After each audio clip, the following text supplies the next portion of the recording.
On today's poster, Charles. I don't know how many people are aware of this particular movie, but it's not Dial M for Murder. This is Orson Welles' F for Fake.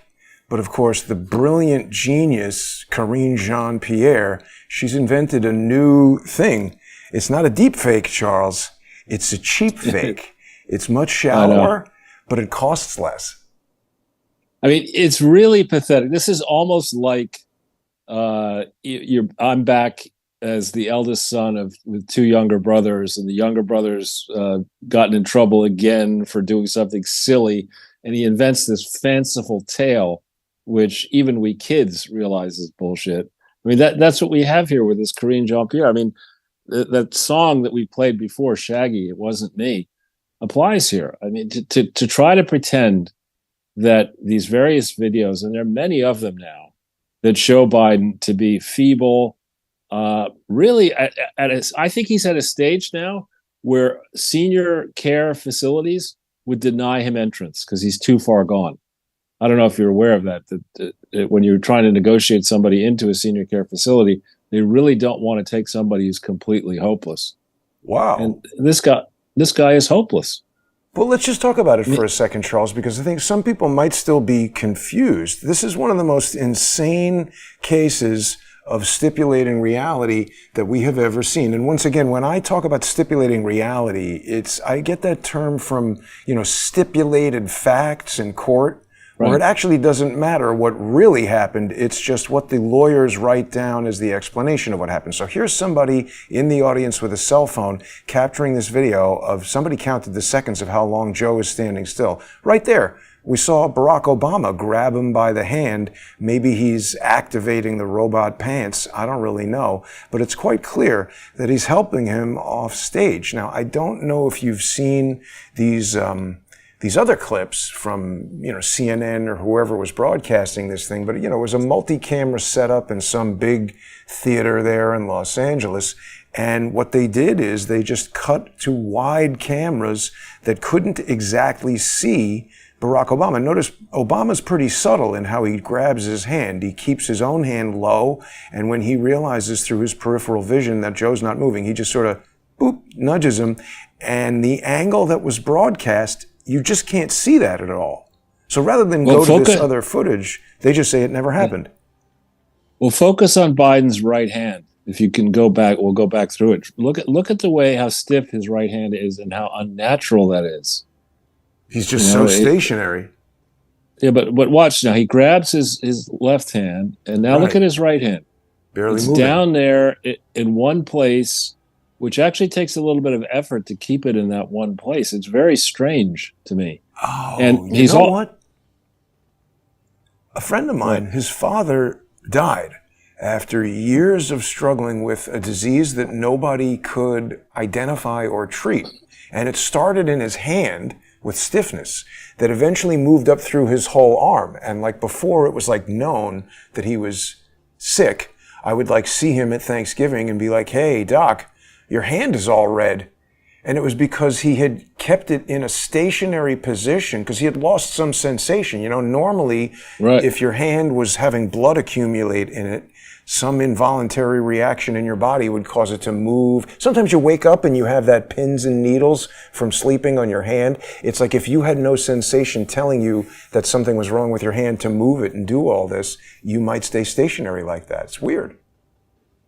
Yeah, and when we look at this, the liberals have hijacked, the Democrats have hijacked the idea, falsely, that they are the caring ones. They're the ones you should trust to care for the elderly. They're the ones you should trust to protect the vulnerable, the children. They're the ones you should let teach your kids. And in reality, this is diabolically evil what they're doing to this nearly 81-year-old man.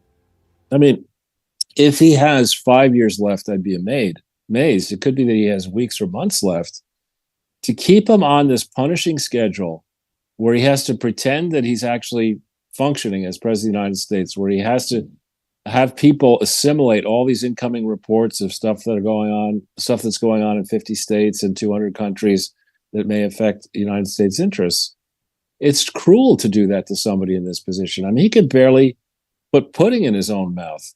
and swallow it. I mean, it's really disgusting. And then for the group, I love the fact, for example, this is actually related, though it won't sound in the beginning. I love the report today that the Daily Beast fired 70% of its unionized workforce today, and that there's some firm out there tracking the relevance of media outlets, including the Daily Beast. So the mainstream media, before it got into the business of aggressively lying to try to mischaracterize and sell not disinformation, but falsehood to people who have our own cameras, we have the ability to look at what actually happened almost faster than the mainstream press is going to package it out to us. For these idiots to try to claim, as they are, with Joe Scarborough and others leading the cheer, that Biden is fit. Think back to that steelworker commercial, the black steelworker. You know, the old idea that if you get a black person, preferably a black woman, to say something in defense of a politician, right, then that's, you know, you can't criticize that. But that idiot black steelworker says, I met with Joe Biden. Yeah, right. You know, in a meet and greet with probably 25 other people. And he impressed me. He had his wits about him. Oh, come on. Come on. We've seen too many photos now, too many videos of the guy, you know, looking like it worse than a deer in the headlights. And apparently he's off next Tuesday to Rehoboth Beach to prepare for the debate. I'm sure that's going to go well. The debate. When is the debate scheduled for? 27th. So a week. Yeah. 8 days. Yeah. Next Thursday. Right. And expectations are so low now that if he doesn't crap his pants and vomit in the middle of the debate, they'll probably say, well, he won it.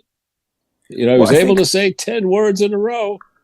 A lot of people are anticipating that he will fail badly and that perhaps having him in this debate will be the kind of catalyst for saying, okay, it's time for Joe to permanently take up this occupation of lying there and doing nothing. Plus, speaking of red hands, we saw Hillary Clinton appearing, I don't know where, Tony Awards, I think, something stupid. Yeah, Tony's. But her hands were all red, and I saw some comments on Twitter that it was some sort of laser abrasion treatment to her hand. People who know about plastic surgery were talking about this.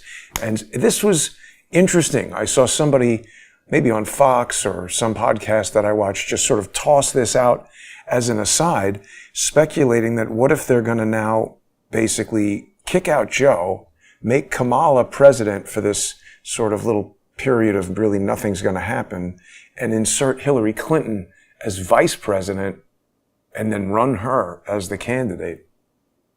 Well, actually, it's Kathleen Parker in the Washington Post. She is a Pulitzer Prize winning, supposedly, a star journalist, has an op-ed piece out, I think, today, where she says just that Joe is obviously infirm. He's obviously weak. Anything could happen between now and the election. And for the sake of the continuity of government, that because Harris is so horrible and objectionable and stupid, take her out and put Hillary in now as VP. And then Joe dies and Hillary becomes president. You're right. That's even smarter. Oh my God! Will they do that, Charles? Well, the problem with that is that she would have to be approved by both houses of Congress, and I do not see even. Was it Mike Johnson? Even Mike, who I think sees too many dollar signs in his head as being a lobbyist after he leaves the speakership. Even he is not going to let Hillary Clinton sail in. I don't know. To this mix. I don't think so. And anyway, actually, even if she were on the ticket, I think that's like going into a doctor and you've got, I don't know, cancer, and he says, I got just a solution. Why don't I give you leprosy and the plague too? Oh, here's a pack of cigarettes. Yeah. Right. And the combination of Joe Biden and Hillary Clinton is, you know, it's worse than chicken shit and chicken shit, and certainly doesn't make a chicken sandwich. You know, I mean, it's horrible. Chicken salad. No. Chicken shit salad. Chicksa salad. I mean, it just doesn't work. And the two, I mean, back in the day, I mean, let's think about it. There were charismatic Democrats. I guess, you know, John Kennedy had an evil side, I think, you know, going after the young interns and stuff, but and came from a checkered family. But there have been charismatic Democrat politicians in the past. Joe is certainly not one of them in the present, in his present shelf addled shelf condition. And Hillary is even worse. I mean, she has. I have no interest in politics, but even I think, have a much better sense of the political moment and reading a room than that witch does. And she's Damn it, I got the wrong title. I'm sorry, Charles. I got the wrong title on our video today. It's very complicated to set up these live streams and have nothing go wrong. So, do you think that op-ed could be correct? They do stupid things like that, right? I think it's the beginning. It's like anything else. If you get a story published in the Washington Post, then that lends it credibility, the opinion credibility. And I think what we'll very quickly see is the counter argument, which is, yes, it's a good idea to strengthen the ticket by getting rid of Harris, but the way to do it is to put Michelle in, because she's younger, she has more recent experience in the White House, and there are fewer allegations of corruption against Michelle than Hillary Clinton, who is the Al Capone of modern politics. I mean, she is dirty. She's dirty from the jump, going back to Arkansas. There's almost 40 years of political scandals around that witch. So I can see this is just the beginning of the point counterpoint on who should they put in. It's not a question of whether, it's a question of who at this point, I think. You right. There? I'm here, yeah. I'm just dealing with a little bit of a problem. It's funny, when I'm quiet and allow you to speak, it makes you feel like I'm not here. And when I try to participate, it makes people feel like I'm interrupting you. So I have to be very careful with what I say. It's tough on Jason Day. Yeah. So, okay. They've got to do something, Charles. It's quite clear, in addition to the videos that they're telling us are cheap fakes, which, again, is that everybody knows that deep fake is the term in the zeitgeist that is being used to describe artificial intelligence, and people actually even use it. People have become very confused as to the capabilities of artificial intelligence versus just traditional visual effects techniques that can be used to manipulate videos. We've seen a lot of that since the beginning of Joe Biden's presidency. Do you recall a press gaggle maybe 2 years ago where we saw one angle that looked normal and then another angle where a microphone appeared to be disappearing and passing through Joe Biden's legs? So it seems clear that there are visual effects shots that are being created to sell us on this notion that Joe Biden is normal, when clearly he can't walk. As you've said, people have experienced this in their own lives, where you start to notice, oh, grandpa, he's doing this, and now he does this all the time, and we just realize that grandpa won't be with us soon. And that's what's happening to Joe. As you say, it could be any day. Yeah, it's what I call the Delta factor, the change in behavior. When I met Joe as a student 50 years ago, and he was, I think, barely 30 at that point, or maybe just 30, and he was very impressive to this naive 18-year-old. I mean, he had the gift of gab. He did that thing where it was a dinner. I think I've told you the story in other audiences, but not this one. This was a dinner meeting where there were, call it, 20 students at the table, and Joe, and he didn't know anybody's name at the beginning of the meal, but by the end of the meal, he knew everybody's name, a little bit about every one of us, and he got up to summarize the experience of the evening, and it was mesmerizing. And it really was. Again, I was 18 years old, or 19, or whatever I was, but he's certainly very different now. He's very different even than when he was vice president of the United States. Yeah. And really, these are excellent things to talk about. But since you and I settled on this idea of a poster, the news has come out that the student loan bailout program is $400 billion more expensive than the Congressional Budget Office had originally said it would be. So that's an extra $400 billion of deficit. Is that significant financially? Yeah, it's big. Oh, it's big. This year, and so our deficit this year has just gone from 1.4 to 1.8 trillion dollars. Right? Wow. That's that's just monumental. And this idiot and his team have been going around for months saying, Bidenomics, we've cut the debt, we've closed the deficit, we've eliminated the Trump deficit. Bullshit. Then we learned that the $45 billion internet infrastructure bill has gotten exactly zero new subscribers in America, even though that money was put aside in 2021. We have whatever it is, 5 charging stations or 7 charging stations. I mean, everything this team has said is a bunch of, he said it in his campaign. It's all malarkey. It's not no malarkey. It's all malarkey. This is a Yeah. Potemkin presidency, a pretend presidency. We don't know who's really pulling the strings. We can suspect it's defense contractors. It's George Soros. It's Klaus Anal Schwab and people like him who have got their hands in the guts of the federal administration and are profiting from it enormously. But meanwhile, our standing is plummeted, and I don't think it could easily be retrieved. I agree with you. You look.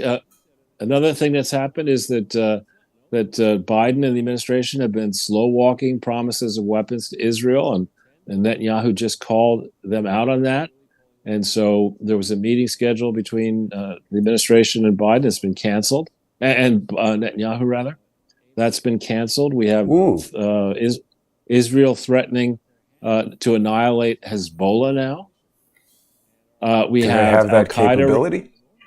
I don't know. We have Al Qaeda resurgent in Afghanistan. We have China supposedly surfacing a new gigantic nuclear-powered submarine off Taiwan.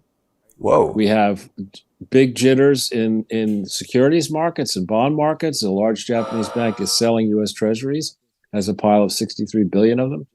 You know, this is a horrific shitstorm, and who benefits from all this? China, I think, benefits. We have also the revelation of a new email. This was in Just the News and picked up by Gateway.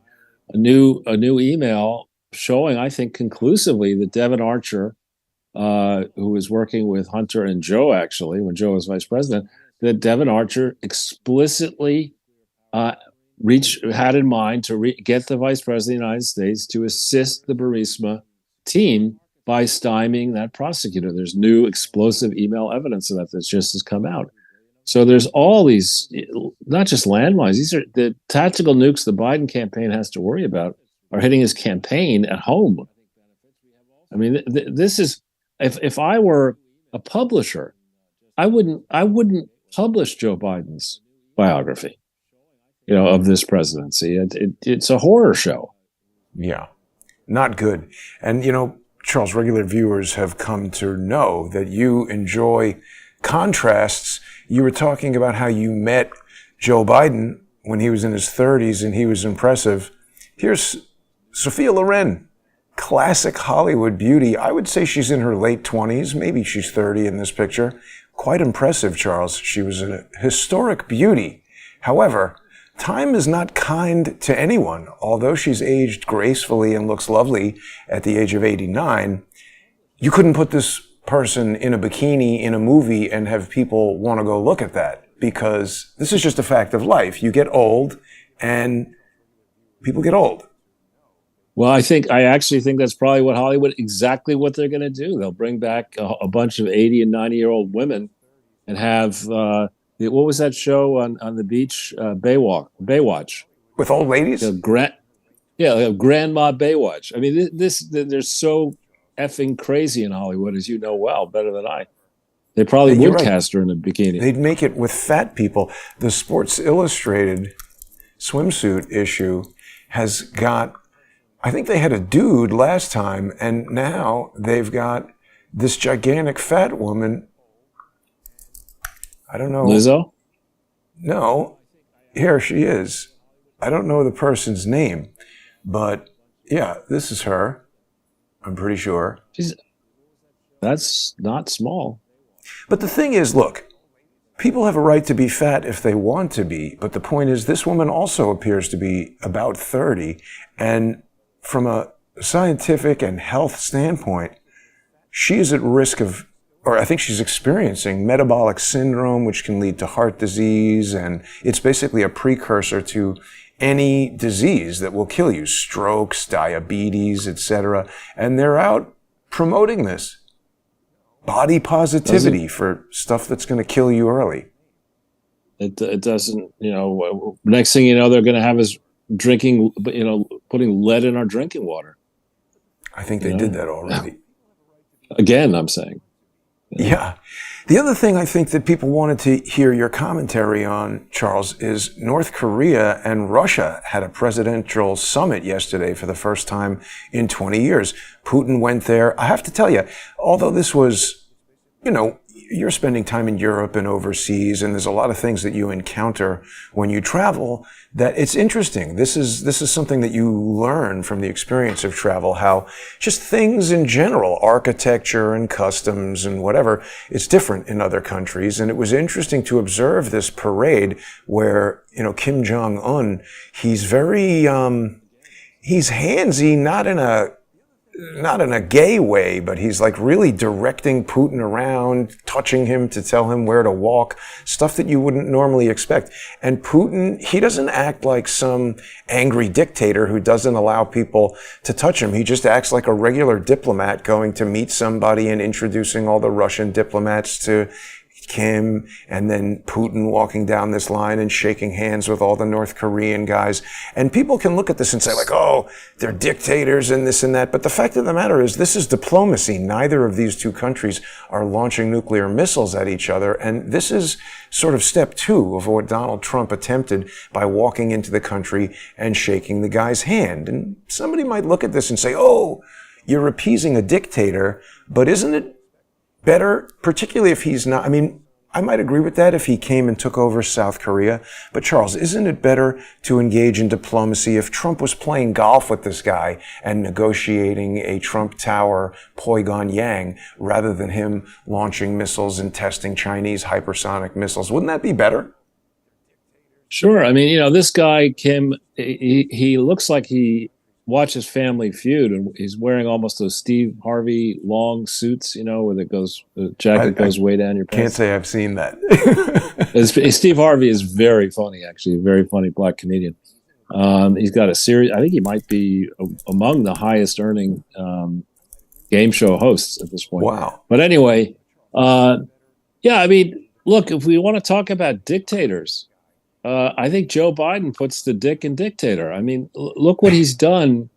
Look what has happened under meritless fart man to these January 6th defendants. There are serious questions about whether the January 6th committee was even formed constitutionally. And the Republicans are, just 1 second. I'm sorry. No problem. Somebody there, I guess, at the door invading Charles's privacy in a hotel. We'll just give him a minute. It's interesting, this topic that he's brought up, because... Sorry, that was no Joe problem, Biden. Charles. Somebody he was checking the room, trying to make up the room. One point on your January 6th topic that you just brought up. I think I've mentioned to you William Pope. He's an impressive guy who I met on Twitter. And he's been representing himself pro se. He's a January 6th defendant, and he had a tweet. Here it is, just 12 hours ago. He was arrested 1,222 days ago, and I guess yesterday, the judge dropped two of his January 6th charges because the government had zero evidence and completely lied about William for more than 3 years. So this is a great example of an individual who took matters into his own hands and is defending his own rights pro se and having success. Right. If you were to, at this stage, I'm no expert on the events of January 6th, although you and I were both down in Washington, D.C., and you shot some excellent 5 hours of video through your eyes of what we both saw. And it was nothing like what has been depicted in the media.